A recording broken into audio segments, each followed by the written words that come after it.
चहचहाने वाली चिड़ियों का गान हमेशा प्रसन्नता का गान नहीं होता। दुख, पीड़ा और मोह ये सब अलग नहीं, एक समान। तुम्हारा मोह ही तुम्हारा दुख और तुम्हारे मोह का त्याग तुम्हें पूर्ण रूप से सुखी कर सकता है।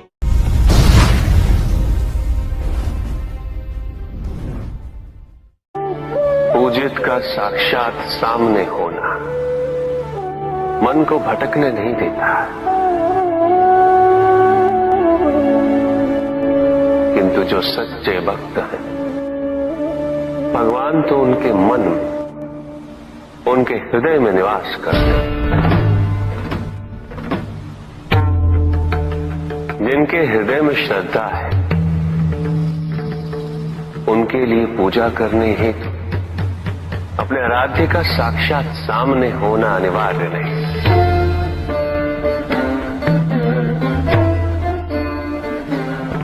वो तो अपने मन के नेत्रों से प्रतिपल उनके दर्शन पा रहे हैं।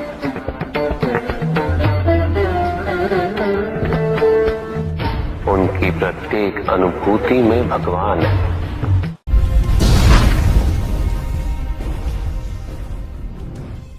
सत्य तो शाश्वत है, सत्य ही संसार में संतुष्टि और सुख का माध्यम। जो सत्य से विमुख हो वो सदैव दुखी रहता है। जिसने भ्रम का मार्ग अपना वो आजीवन ढूंढता रहता है, किंतु विडंबना यही कि उसे ये ज्ञात ही नहीं कि वो ढूंढ क्या रहा है। सत्य तो यही कि तुम एक दैव्य अंश हो।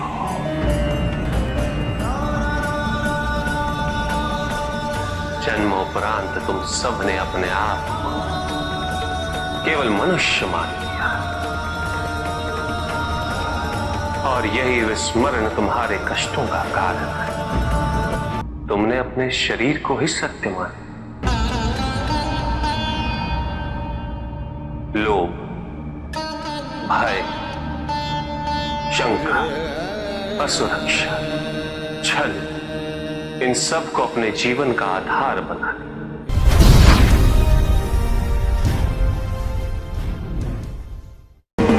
महाशिवरात्रि का व्रत विशेष फलों को प्रदान करने वाला है।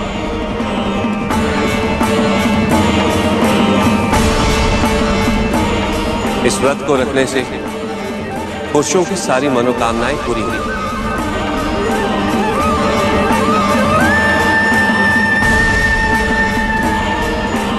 सुहागन स्त्रियों का सुहाग हमेशा बना रहता है और तुम्हारी लड़कियों को मनचाहा वर मिलेंगे।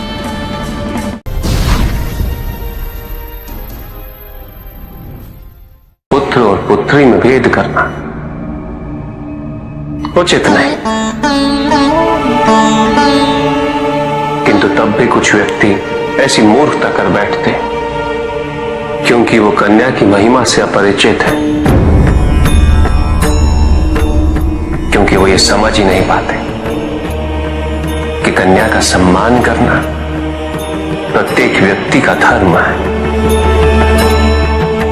क्योंकि कन्या जीवनदायिनी है, वो जननी है और जननी तो केवल सत्कार के योग्य होती है, उपेक्षा की नहीं, उसका तिरस्कार नहीं किया जाता। एक कन्या विवाह के पश्चात दो कुलों को जोड़ती है। परिवार की स्थापना है तो एक कन्या की भूमिका पुरुष से कहीं अधिक महत्वपूर्ण होती है। और जब परिवार से परिवार जुड़ते हैं तो समाज की स्थापना होती है।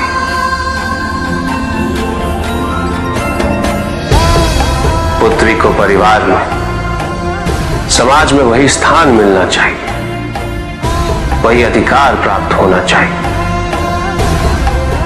जो एक पुत्र को प्राप्त होते हैं।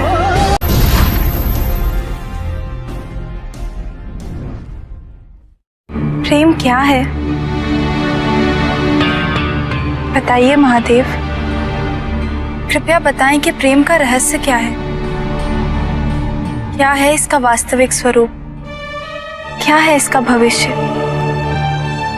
प्रेम क्या है ये तुम पूछ रही हो पार्वती? प्रेम का रहस्य क्या है? प्रेम का स्वरूप क्या है? तुमने ही प्रेम के अनेकों रूप उजागर किए हैं पार्वती। तुमसे ही प्रेम की विभिन्न अनुभूतियां हुई। तुम्हारे प्रश्न में ही तुम्हारा उत्तर नहीं थे। क्या इन विभिन्न अनुभूतियों की अभिव्यक्ति संभव है?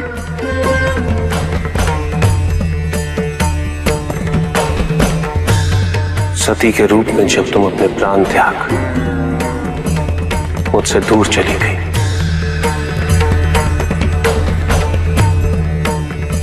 मेरा जीवन, मेरा संसार, मेरा दायित्व सब निरर्थक और निराधार हो गया। मेरे नेत्रों से अश्रुओं की धाराएं बहने लगी। अपने से दूर कर तुमने मुझे मुझसे भी दूर कर दिया पार्वती।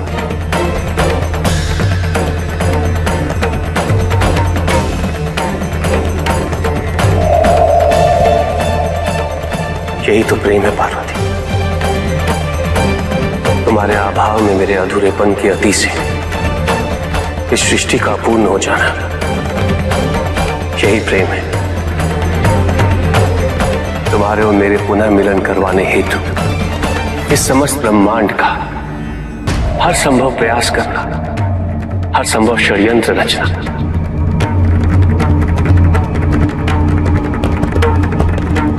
इसका कारण हमारा असीम प्रेमी तो है। तुम्हारा पार्वती के रूप में पुनः जन्म लेकर मेरे एकाकीपन और मुझे मेरे वैराग्य से बाहर निकलने के लिए विवश करना और मेरा विवश हो जाना, ये प्रेमी तो है।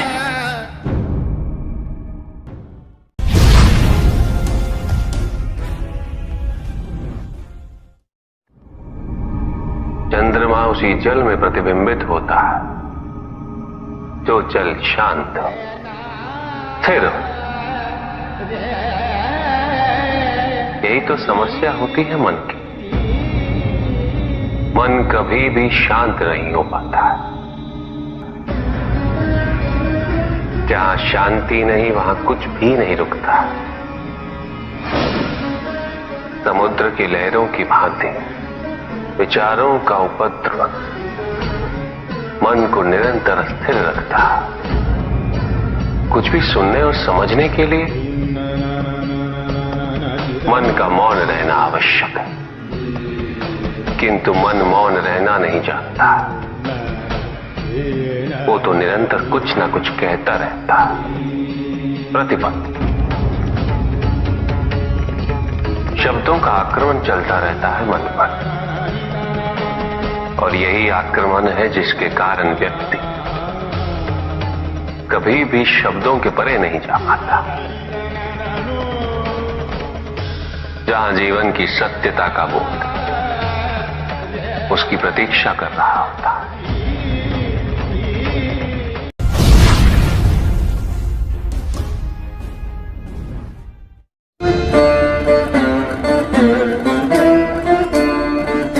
मैं वो हूं जो नहीं है,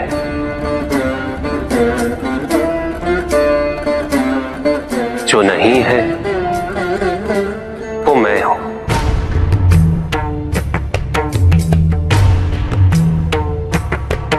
चिरकाल तक सभी को यह स्मरण रहे, जब आप में श्वास है तो मैं आप में हूं।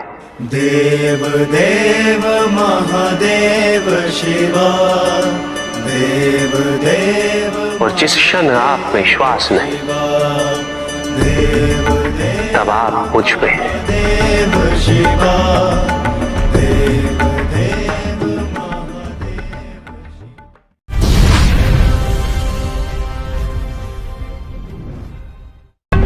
सत्य को जानने के लिए वन में जाना अनिवार्य नहीं है। अपने निजी, पारिवारिक और सामाजिक दायित्वों का परित्याग भी आवश्यक नहीं। सत्य तो सदैव हमारे साथ है, हमारे सामने, किंतु हम स्वयं धीरे धीरे उस पे अपने क्रोध, अपने अहम, भय, विचार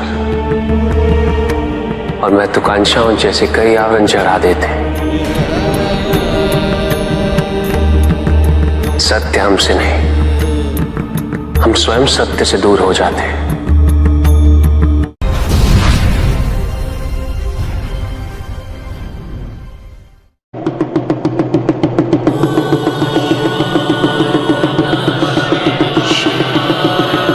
जहां न अमृत, न विष, न सुख, न दुख, न स्वर्ग, न नरक, वही परम आनंद है। उसी परम आनंद तक की यात्रा है तुम्हारी। ये यात्रा आनंद के सानिध्य की है। ये यात्रा सानिध्य के आनंद की है। और इस यात्रा में मैं प्रतिपल तुम्हारे साथ हूं। मुझे ढूंढो मत, केवल पहचानो, तुम ही मैं हूं, मैं ही तुम। हर आरंभ का मैं ही अंत हूं और हर अंत सदैव मेरा ही आरंभ होगा। देव देव